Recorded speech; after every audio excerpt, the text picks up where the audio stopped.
Guys, nandito na naman po tayo sa ating inabangang teleserye ang Never Say Die, kung saan pumunta itong si Joey doon sa bus radio station nila Andrew at may baon ba talaga itong kamatis at pinagbabato niya itong si Andrew at syempre ininsulto niya ito ng buong at sinabanpes siya nito ng walang puso kaya parang napagtanto din ni Andrew na mali din yung ginagawa niya. Syempre wala naman siyang ebidensya nagpapatunay na talagang kasabot si Major Delgado ng mga sindikato.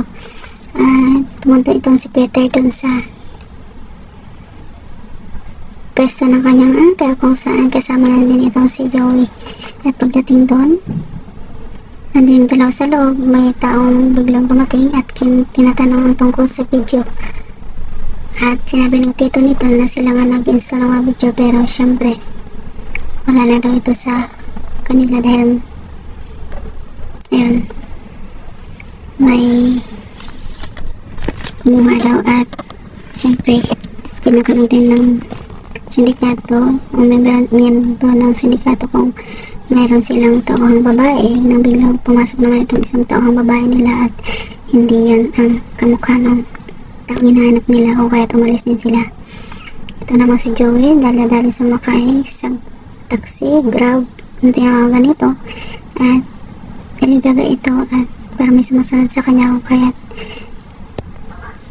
inutusan niya yung driver na lumiko sa kung saan hanggang nakarating siya sa kanilang bahay.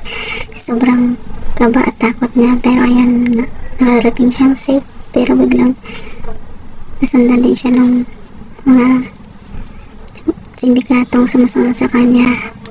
Pero ayan, ito namang si Andrew, kinausap ang asawa ng pulis. Pumunta ito dun sa lamay kung saan sinabi ng asawa ng pulis na mayroon daw binanggit ang kanyang asawa na may isang nagangalang parak daw na nagtatangkang makapatayin siya kung makakagawa siya ng kamalian.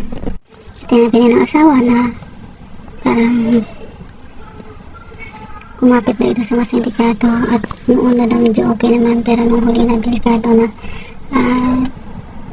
may tinatawag na nangangalang parak na makapatayin daw siya.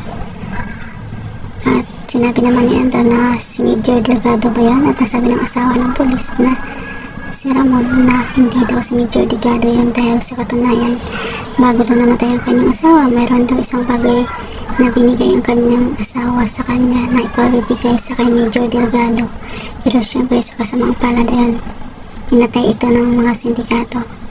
At sa bar naman kung saan nandun si Major Delgado kasama ang kanyang kaibigan dahil iniinsulto siya ng bongga ng mga kanandon. Ayun, nakipagbubugan siya at syempre nagalit siya dahil hindi naman totoo yung mga pinagbibintang sa kanya. At yan na nga, bugbog sarado yung mga taong uminsulto sa kanya ng bonggang-bongga. At abangan na lang masusunod ng natin guys. Thank you so much for watching. Please don't forget to like, subscribe, and press the bell button for you to notify on my next video. Thank you and bye!